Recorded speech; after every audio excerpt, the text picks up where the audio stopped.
Perfect. So, for you guys who don't know, my name is Keenan Jean, born and raised Miami native. And today I'm trying to ground up for this new initiative that I'm trying to start, Art of the Game. So, a couple of months ago, I had this guy, police officer, he came up to me.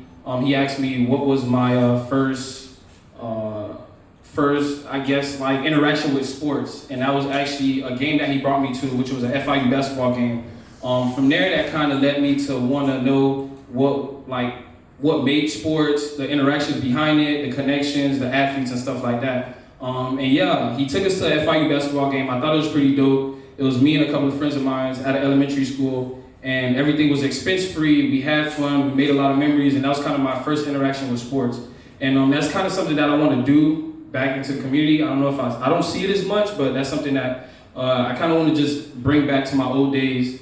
And yeah, man, from then and from now, Art of the Game Social. So appreciate you guys who are here, bro. So Mike, I'm gonna have you come up because it's really all right. Yeah. Oh yeah. Second mic. Yeah. Flip these. Yep.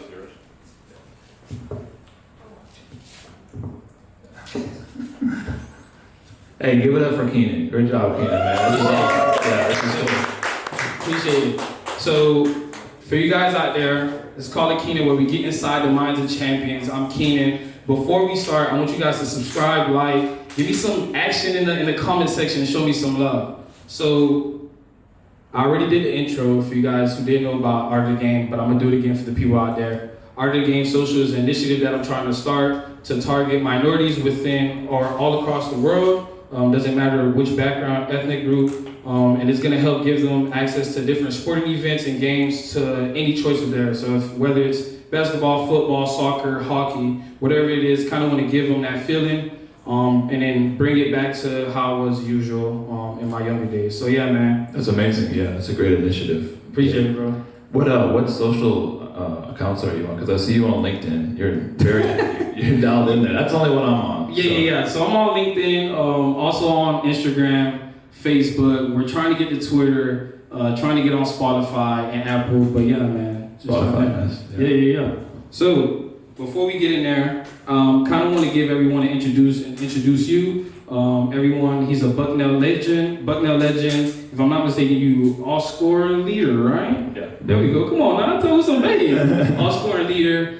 He played for several teams, 15 seasons. He played for just 11. Just 11? Yeah. Okay, 11 season. He played for the Hawks, 76ers, Thunders, Wizards, Pistons, Celtics, and Lakers. Everyone, give it up for Big Mike. So Big Mike, before we get into it, I want you to bring us back to when you first encountered basketball. How was you as a child, and where'd you grow up from? Yeah, I mean, the story you tell of having the police officer take you to a game, I remember how powerful it was going to Timberwolves games. I grew up in Minnesota, so just seeing, those pro players in their environment and how much they affected the community. My dad listening to games on the radio as we're driving around, and just being in a city where we were blessed, we had the 4 major sports in Minnesota. So I always felt like every time we got a chance to go watch the Timberwolves, it wasn't a lot, maybe it was my traveling team once a year and we got to go check them out. To me, that was like, those guys were my idols to see them playing. And then I got a chance to play against some of those guys once I got in the NBA, and I was talking with Mimi about that earlier today, just saying how it was such a great experience to realize we're all human at the end of the day, and to be able to then share the court with them later on. I think that's a great initiative that you're doing, to be able to give that back to kids in the future, right? The good power of sports. Nah, I appreciate it. My first encounter, like I said, was the FIU basketball game. I ended up playing football because it was something that was within my family, and like being Miami native, that's kind of like one of the pro sports that a lot of people gravitate to. But yeah, man, definitely wanted to give back, and hopefully we have more GMs, more agents, more coaches, as well as seeing more athletes too. So let's take it back. So you played at the highest level. You started off at Bucknell. What kind of gravitated you toward Bucknell, and like share some core moments when you were out there? Yeah, the big thing that drove me to Bucknell was the coaches. I owe them a lot, and thinking back to my visit then, that was 2009, a long time ago. But yeah, I just felt like they really had my back, and to me, I love basketball, and I'm sure you felt the same way with football because it gave me a competitive outlet, and I felt like the coaches understood that. They knew my story, they knew where I was from, and they gave me a chance to develop and grow. And that was back at a time in college now where if you wanted to transfer, you had to sit out a year, So I think the landscape is great now, how it is, but the dynamic of me going to college then was like, okay, if I'm going here, this is what I'm going to be for 4 years. And what else can I do through sports, through basketball, that will help my development? And a big part was the academics of Bucknell. And I'm sure you feel the same way from your experience at St. Thomas. You learned so much off the court too. And I feel like they really stressed that. And to me, that was a huge thing. So I owe them a lot in that regard. No, that's real. My journey at St. Thomas was very impactful, but quick too. Smart in AIA school, but they did give me the opportunity to kind of express myself on the field and off the field, and they helped me become a leader too, so that was pretty dope. So were you always into sports? Yeah, for sure. Yeah, I grew up playing some football as a kid, golf, baseball a little bit, hockey. Minnesota's a huge hockey state, so tried some of that. But yeah, definitely basketball since a young age. Give me one core memory in your childhood that you feel like led you to basketball. We all have that one. I know for me, it was my big brother. I don't know if you guys have siblings, but when I was younger, he used to always have me come out to like several games with him and his big homies. And he'd be like, man, go out for a deep pass. And obviously the first pass I dropped it, but that kind of led me to like, I gotta get a deep pass for my big bro. So yeah. I think with basketball, it's always dunking, right? So yeah. I had a friend who we were playing a game and he got his first dunk, but it was actually accidentally on the wrong hoop. He went the wrong way, but he was so hyped. And then I seen that, and then I got my first dunk, and it's like, wow, like it's like you just feel that, kind of like you're saying with a deep pass or like a big hit in football. Once I had that, and then when I got a chance to meet Wally Zerbiak, he gave me a signature. He played for the Timberwolves when I was a kid. I was like, dang, like I don't know, he just seemed like a legend to me to be able to see him in person. So those are the two things. No, that's real. So can you bring us back to that spark moment to where you was playing basketball? Whether it's like high school, well, we can start as like as small as you were like 10, middle school, high school, or college, where you was like, you know what, I think this is something that I'm gonna pursue as for a career. For a career? Yeah. Yeah, it didn't happen for me until after my junior year of college because Bucknell's a small school. Mm-hmm. I was the only guy to go play in the NBA from there, so it was more so just my college journey. But after my junior year, my coach, Dave Paulson, God bless him, great coach, and helped me a lot. And he said, I think you should go to IMG, which is in Bradenton here in Florida. Powerhouse.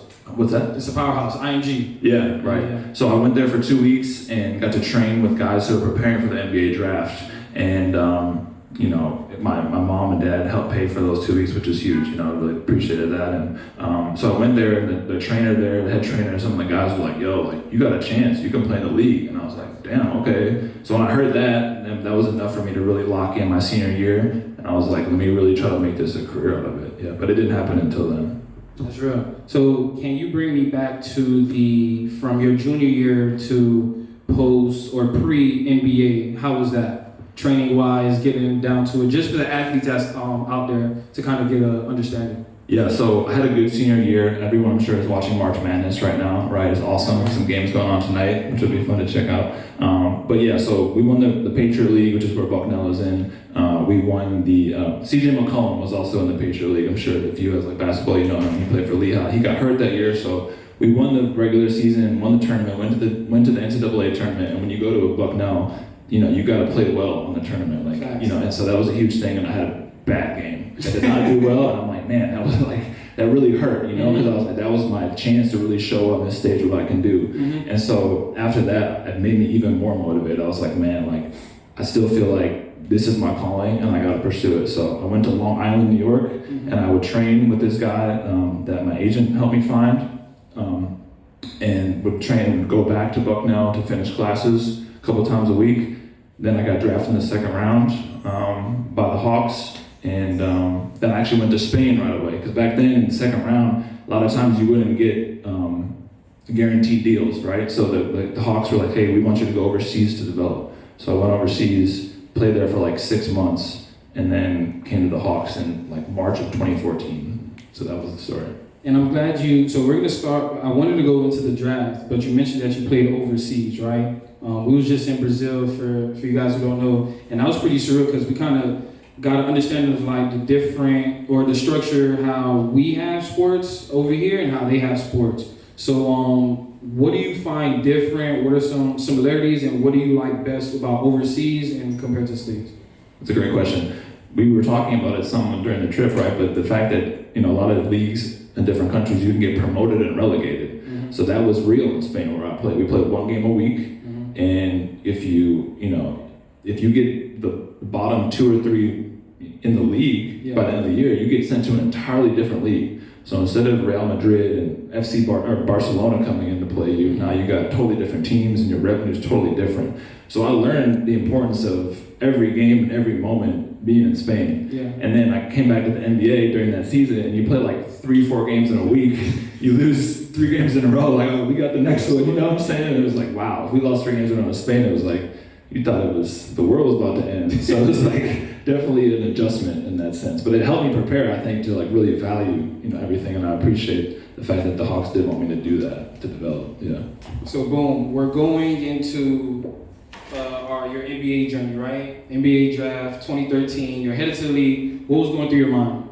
Man, I did like 19 workouts in like a span of a month. Yeah. My feet were bleeding, like I had blisters everywhere. I was like, man, I did everything I could at this point. It's like up to the teams, Mm-hmm. And like I said, the bad tournament game definitely hurt my draft stock. Mm-hmm. But I feel like I had good workouts, and I lucked out that my first workout with the Hawks was with like Tim Hardaway Jr., Kelly Olynyk, Reggie Bullock, I think, was there. It's like guys that are still in the league now. So it was a great workout. And the first one with the Hawks didn't go well, but my agent called me right as I finished all my last workouts. Right? He goes, the Hawks want to bring you back for one more workout. Like, they like you should do it. I was like, all right, screw it. So I went back. And then the draft was like 2 days later. And I had like my best workout for the Hawks. Yeah. So then by the time like the first round passes, my agent called me. He's like frustrated. He's like, oh, like it's not working out. I'm like, oh man, it might not happen. And then sure enough, he called me and he was like, yeah, the Hawks are trading for the Mavericks pick at 44 to get you. And then once he said that, it was, it was pretty emotional. I had my parents and my coaches and all of that there, and it was like, wow, this is a dream come true. So yeah, it was cool. That's real. So obviously, I never got drafted, and I wish I could, right? But so I know when you're getting drafted, you have obviously that the date of, and then you have your fit picked out right. Yeah. You have your favorite song played out right. Bring me into that moment. So you wake up. From the moment you wake up. The moment I wake up, I think I went and hit the driving range with a buddy. Yeah, that's real. Because, I was like, man, I've had enough of basketball for a day or two here. Like, let me relax. And I got a chance to go home, which I hadn't done in a long time. So hanging with my friends, my buddies, my brothers from like childhood, Mm-hmm. So that just felt great to be back with them in Minnesota in the summertime. It's usually cold. So yeah, just try to have a good time with it. We rented out this little restaurant. I had what I thought was a good fit at the time, but looking back, pretty tragic. But I was like, man, it was just a great time, and just sitting there. Actually, the guy I was working out with, Anthony Bennett, he got drafted number 1 overall that year. So I was like, wow, like I saw that. I saw CJ get drafted. All the guys I was working out during the draft, to see them go and text them, and like Reggie Bullock, we were roommates. I was like, man, like congrats. Like it was just so exciting, just the whole journey, seeing that unfold. And the TV, they do a good job with draft coverage, I think. NFL, and they show cool videos. So we were just having fun with it. It was cool. Yeah, that's real. So you played on several teams with amazing teammates, right? What can you share, and like how was it trying to adapt to obviously different several teams? Yeah, I think the first 1 or 2 times I got traded, I was a bit naive to it, and I didn't handle it as well as I could have or should have. And then as it happened, like my last 2 years in the league, I got traded like 4 times, so it happened a lot. And I started to kind of like it in a way because I got to meet new people, and I got to be in different organizations, and I got a chance to experience different cities that I would have never had if I didn't play in the NBA. So that's part of the business. You get the call, and they tell you you've been traded, and so you gotta move on. You learn a lot about yourself in that process. So I started feeling grateful for it because it started to happen more often. No, that's right. And then you started off at the Mavericks, correct? Well, they were with the Hawks, basically. With the Hawks, yeah. Mm-hmm. Okay, so you started off with the Hawks. Now help me understand. You played with them for a while, and then boom, you get that call like you've been traded, right? What are some feelings that you felt at that moment, and what's some advice for people who've been getting traded or hitting the transfer portal on how to handle things like that? Yeah, I would just say, so when I got traded from the Hawks to the Sixers, I'd have been with Atlanta for like 4 or 5 years, and I got traded in the offseason. So I kind of thought it might be coming because they got a new coach in, they got a new general manager in. I kind of felt that transition happening. But then there's been times where I got traded during the middle of the season at a call at 2 in the morning, and I'm on a flight that same next morning, to go to a different city. And so what I learned the most through that is that it's part of the business. And it's kind of cliche to hear, but my advice would be that, be grateful. And at the times where I feel like, man, I wish I was more grateful for this opportunity that I had, Like there are times where I got traded, like to the Lakers, where I was like, man, I wish I just embraced this more and appreciate it. Despite everything that might be going on with other factors, like enjoy the process. So I think you can apply that to any job and any situation you're in, whether it's, maybe having a hard time finding a job or being in a situation where you feel like it's not what you thought it was, just trying to find that gratitude. And that's something I really learned from Oklahoma City's current head coach that really helped. And I'm glad you brought that up. Out of all of the teams, right, that you've been around, who are some of the coaches and athletes that you feel inspire you the most and actually made you want to become a better man? Yeah, like I said, the Oklahoma City Thunder coach, Mark Daigneault, they're having a tremendous year this year, #1 seed. And, I mentioned some of this to our classmates, but, he does this practice before every game called Let Us Be Grateful, where he goes through and we all hold hands or grab someone's jersey, and he'll just have anyone volunteer and say, what are you grateful for? And they'll list off whatever it is. And, we do that after practice and before games. And that really helped me because I think sometimes as an athlete, you see all these great athletes pictured around here in this amazing art, and you think, at least I did, like it was always, what's next? What's more? How can I, you know what I'm saying? How can I like push to that next level? Which is, there's still a lot of value in that, but like, I think his approach more so for me was like, how can I step back and just find gratitude and presence in this moment? And then, and that, actually makes you, for me, perform better. So that's what I learned. I'm gonna ask you a couple of questions, right? And it could be rapid. You can give an overview if you want, but just let me know, okay? So you said favorite city and favorite team was Oklahoma. Oklahoma City, yeah. For favorite team, team that I played in? Yeah, that's Oklahoma City, yeah. Oklahoma? Okay, cool. Most influential teammate? Dennis Schroeder. Okay, that's real. Good guy. Toughest guy to guard? Tim Duncan. Okay. He was at the end of his career too, so yeah, in his prime. That's real. First NBA check, you blew it or you saved it?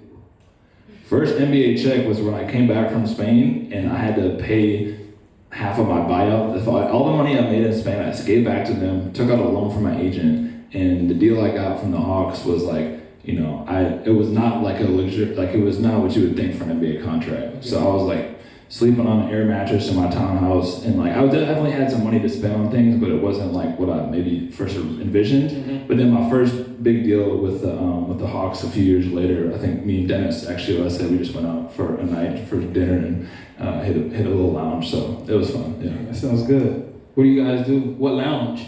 It's a great question. I don't even remember. But it was cool because we got drafted the same year together, and so we felt really grateful for all the journey, and like we would be working together over the summer, working out, and so when that first check came in, we were just texting each other. It was a cool moment. So I'm grateful that the Hawks and Coach Mike Budenholzer, gave me that opportunity and gave me that contract. It meant a lot. Yeah. That's real. Okay. Funniest moment you had from your NBA career? Funniest moment. Wow. I would say when Kobe Bryant's last year, like people will go, like they choose captains, but in the NBA it's not really captains. You just kind of go and you just meet at half court and talk to the refs, and they but usually they send the rookies to go do it, right? It's not like a real captain thing. Oh, wow. But Kobe's last year, my buddy was like, yo, you should just go over there and like say what's up to him, even though you're not a captain or whatever. So I was like, all right, screw it. So last year, I'm my favorite player growing up. Mm-hmm. So I just went over there and like he was talking with this guy, Ken Basemore, was on our team, and they had played together before the Lakers. And I just got up to him and I was like, man, I didn't know what to say. I got so nervous. I just went up to him and I like went like this, and I was like, just looked straight at me, and I was like, man, respect. That's all I said. And I was like, damn. But it was just cool to like he had more fans for the Lakers and him in Atlanta for that game, that we had fans. Like, it was like crazy going for him because that was his last season, you know, like touring around. So that was pretty cool to see, like, to actually play against him. Yeah. That's good. That's good. So we're gonna pivot right now, right? A lot of people don't know how mentally tough it is to be an athlete and playing these high-level sports. Bring us to a time where you were like mentally drained, and how'd you handle it? Yeah, I would say after that year with the Lakers in the off season, I didn't do hardly any basketball that next off season. That's when I thought about quitting, honestly, and just being done and retiring. And then, you know, the Thunder came into my house and offered me a generous contract. And I still, that first year with the Thunder, was just not doing well. Like, I was not in a good mental space. I was taking the game for granted, all those things. And then COVID happened. And, you know, as we all know, tough time for everyone. Yeah, COVID was crazy. Yeah, like, we were at that game where Rudy Gobert, he had tested for COVID, and like they called it. That was the Thunder game, yeah. So it was like crazy going through all that. We all go home, and, you know, then I just started training and like working out and be like, dang, I'm really grateful for basketball. Just like at home, I had this gym. And then they created the whole bubble, you know, for us to go and Disney World. I was like, man, they actually did this just for us to play basketball. Despite everything that's going on in the world, you know, people dying from COVID, it's really sad. People that can't go back to their jobs, all that. Like, they did that for us to go play. And then we got to go do that. And the viewership was great because people were enjoying watching sports. And that just flipped my whole mind. And Danilo Gallinari, who our friend who's, you know, he's working on a piece for him now, he said, you know, with all his art, he said something, he's like, man, I'm just so grateful that we get to go do this and we get to experience that. And once I heard that, I was like, man, like, you're right. Like, what am I, you know, I'm taking this for granted. So that really helped. I wanted to ask you a question, but I kind of want to get more insight on the bubble, right? Obviously, everything is on Zoom. I don't know how you guys did meeting, but how was that compared to during the regular season?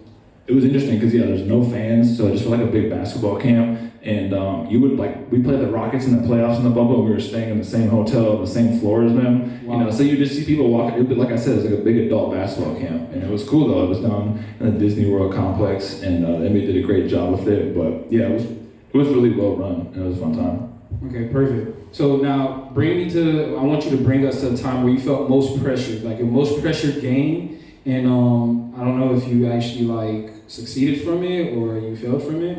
You know, I will say, so 2 or 3 years ago, I think it was 2 years ago, I was with the Thunder. We were playing in LA, and it was LeBron's, it was the game that he was set to like beat the scoring record of all time, right? Yeah. Like, of all NBA. Like, it was like, damn, like, that's gonna be sick. I hope it happens, but I hope we win, you know? And so, like, you're in LA, and the coach that I talked, Mark Daigneault, you know, the energy was palpable in the room for film because you're like, we all know what's going on. I mean, literally during the game, they had a massive scoreboard, and instead of usually everyone's stats, it was just like points to go. It was like, so like, you know, it was just like, okay, this is what everyone's here for. Mm-hmm. So during the pregame, earlier in the day, instead of going to the usual scouting report, he literally just like would show like a photo of like Kevin Hart, all right, and then he'd show a photo of someone's feet. Or like a sneakers, and he'd show a fit of like 2 chains and then shoes. Okay. And go back and forth with all these celebrities you would expect to be at the, at the game. Okay, and then the point, can you guess what the point was with the shoes? Because that's where you might end up looking at, I guess? Yeah, I mean, whatever you're feeling, he was saying like, be where your feet are and just like be present and just like embrace it. Mm-hmm. And that's all he did, and that was pretty much it. And we didn't even really, I don't think we really did much of a scouting report. Mm-hmm. I was like, damn, that was dope. Like, I see why he won Coach of the Year now, you know, like, and so after that, we're like, all right, well, let's just enjoy it and embrace it. And so those things happened. He beat the record, and then we won the game. And I just felt like that was just like a really cool moment that, you know, I would say for that answer. Yeah. I wasn't there, but I mean, it was all over social media when he beat the scoring record. And I mean, that moment was surreal, bro. Did you guys end up winning that game? We did, yeah. Okay, that's good. Yeah. Right? Yeah. Yeah. So part of history there. Yeah. What game you had your highest scoring game? My highest scoring in the NBA was 27 points. My last game with the Celtics 2 years ago. Yeah. So how you felt? Man, I felt good. I mean, playing in Boston is a great sports city. I mean, they love their sports. So even the first game I got there, it was like, damn, that was pretty cool. Like, there's a great sports town for sure. So that was cool. If you can go back to rookie Mike, what's one thing you would tell him to do different and keep the same? One thing to do different, I would say just relax a bit more, like just chill out, enjoy it. I think I got a little stressed, a little too anxious. And then one thing to keep the same, I would say don't lose that hunger, because that was what I had. I was on an unguaranteed contract for 4 years, so any day I could get cut and then done. Now later in my career I was on guaranteed deals, and I think if I could go back, I would embrace more of that mindset, because I think you owe it to the game always to be that way. So now we're gonna go more off the court, right? You're at the University of Miami pursuing a master's in sport administration, right? What are some interests that evolve off the court? Any passionate business ventures that you're looking into?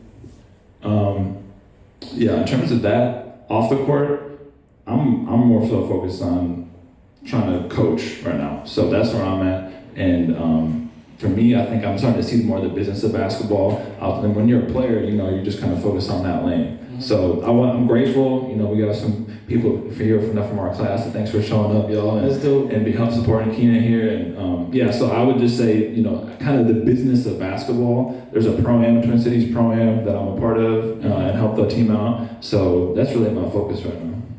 I noticed something, and correct me if I'm wrong. It's an organization called Peace for Athletes, or Social Peace, that you're a part of. Peace Players. Peace Players, yeah. Can you tell me or tell us more about it? Yeah, thanks for asking. Yeah, they're a great nonprofit group. They work in countries like Israel. They have also sites here in the United States where they really help try to bridge the gap through in different cities where there's some tensions between groups of people, and they help use basketball as a way to help bridge that. So I think it's really cool. Like you get these areas where like, okay, we are using basketball as a way for people from like maybe different religious beliefs or whatever it is to be able to then like play the game and compete against each other, but then be able to appreciate your differences. And I think we can all agree sports are a great way to do that.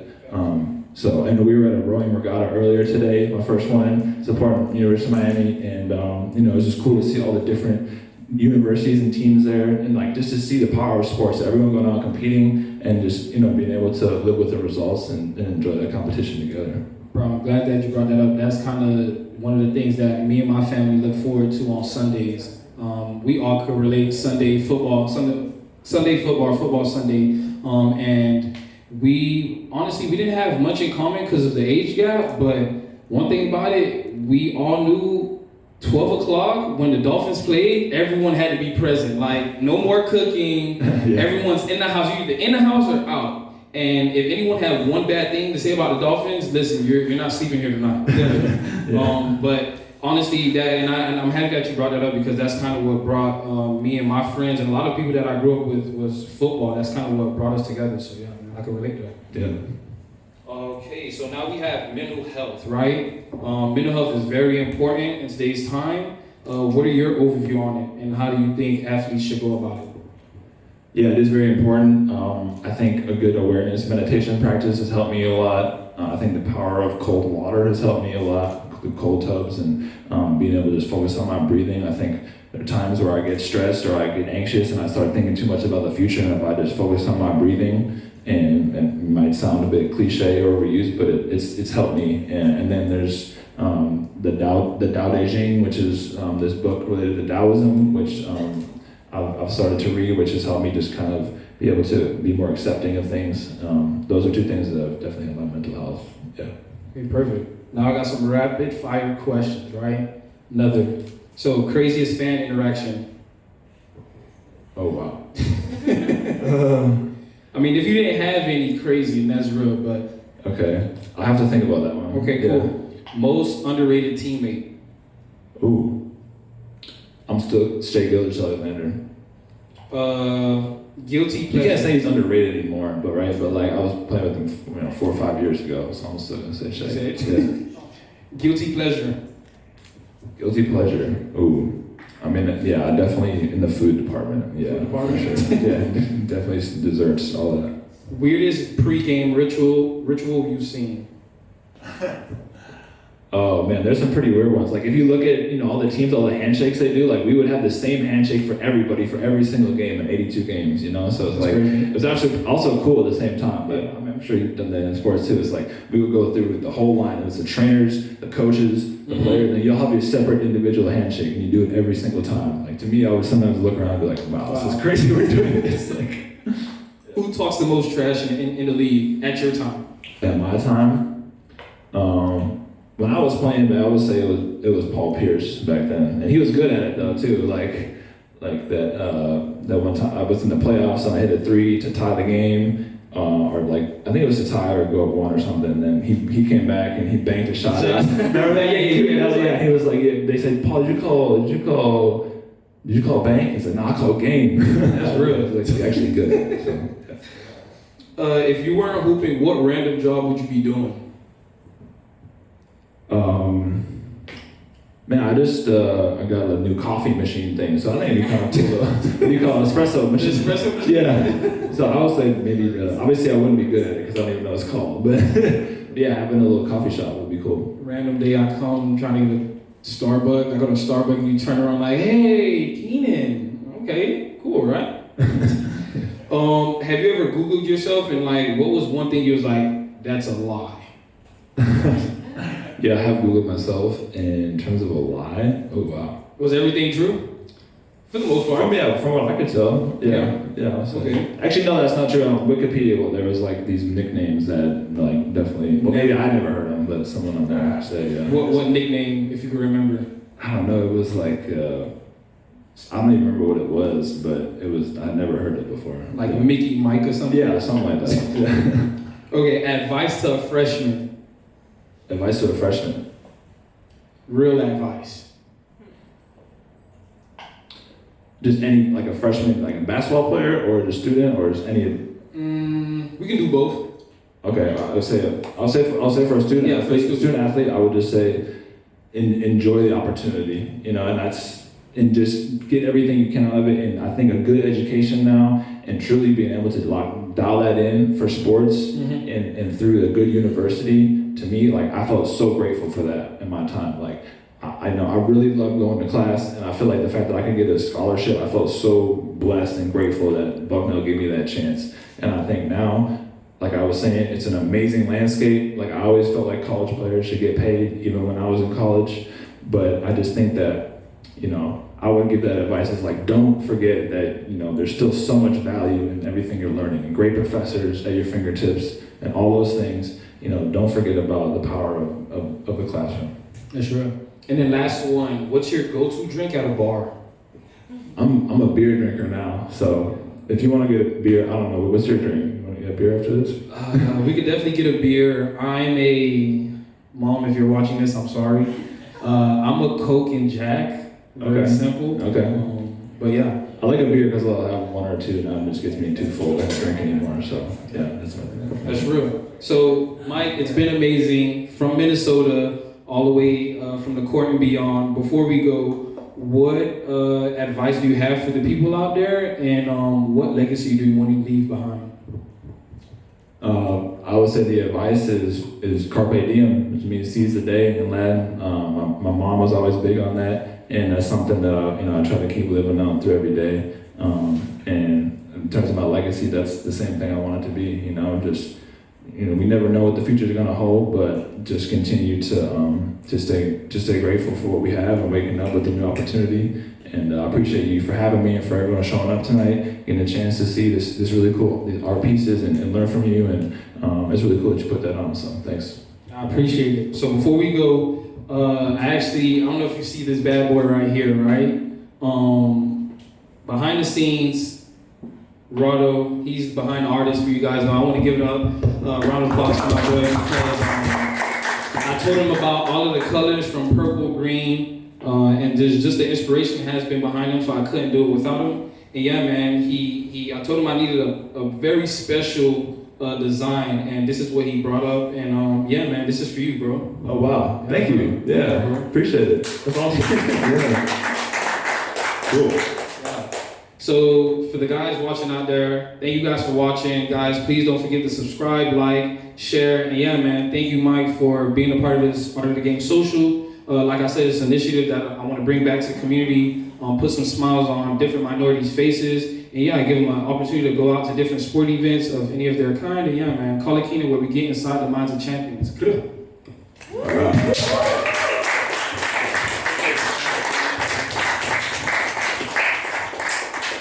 I don't know do you guys have any questions? Are you down to answer some questions? Yeah, Ben does. You guys have any questions? Anybody got questions? Here you go, bro. Let's give it up for Mike! Thank you. Okay, that's cool. Yes, sir. Any questions? Are we good? Yeah?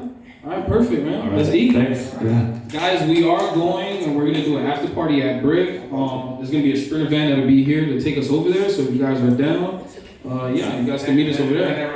Oh, yeah, and there's another event as well, too. Do you want to make an announcement about it? Yeah, just hey, guys, first of all, thanks for coming here with us. It's great. I'm happy you guys got to take advantage of the space. This is made for you. Yeah. Made for you, right? And honestly, that for me and for Nora and everyone involved with OG Forever, this is really, we laid a foundation for, I think, something that people haven't never seen, a gallery dedicated to sports art at this level. But really, this is organic. We're going to learn from you all as well. What do you all want to see? What do you like here? Where do you want us to go with it, right? Sports is so rich. There's so much content. Some of the people, like the purists, right? The purists in the art space, they're like, you're gonna have a gallery dedicated to sports? That's a little narrow. I go, narrow what? This thing can go so far and deep. So I'd love to hear what your thoughts are, what you've seen, where you'd like us to go. If you have artists you want to recommend, sports that you don't see. I know I need to do rowing now for your sake, right? We gotta do rowing. We gotta do rowing now, right? We gotta do rowing. We gotta add rowing as well. But anyway, thanks for coming here. I appreciate it. And then look, afterwards, after Bricks, if you guys are still sober enough or whatever you want to do, join us at this place called Collectors Club. It's beautiful. Murray, if you all were at the event on Thursday, he paints. Murray Henderson, Canadian artist who did all these pieces. Dwayne Wade, LeBron, the Sistine Chapel of Sports. He's painting live there. So if you haven't seen the Sistine Chapel of Sports, all the goats up there, check it out. It's a very special piece. I think he took 5 to 6 years to do it. And he's painting live over there. He's painting Pokemon tonight. So the 3 cards, I don't know much about Pokemon, the evolution of the Pokemon. So he's done that. And Collectors Club's beautiful. They've got a bar, they've got, so go check it out.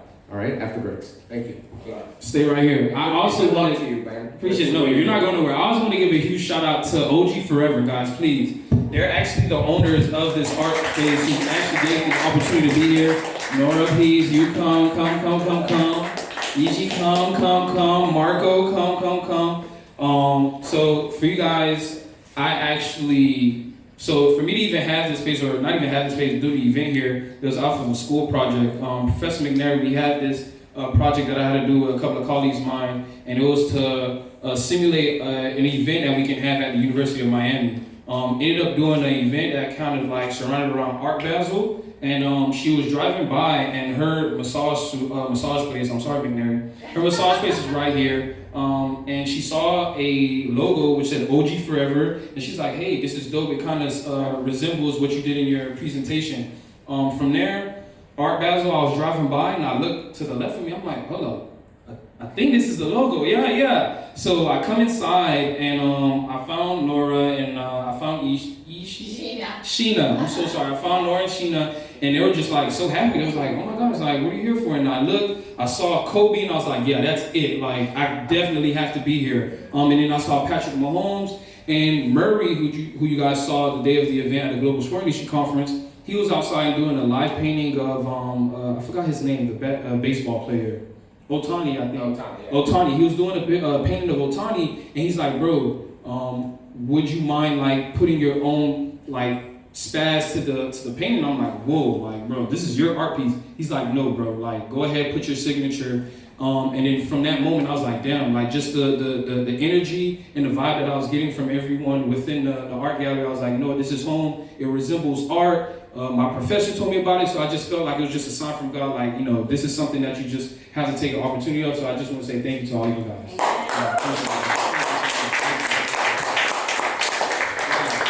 So we have some refreshments in the background. We have some sandwiches. I'll pop out the champagne. And yeah, man, thank you guys. This event wouldn't happen without all of you guys. And yeah, man, I appreciate it.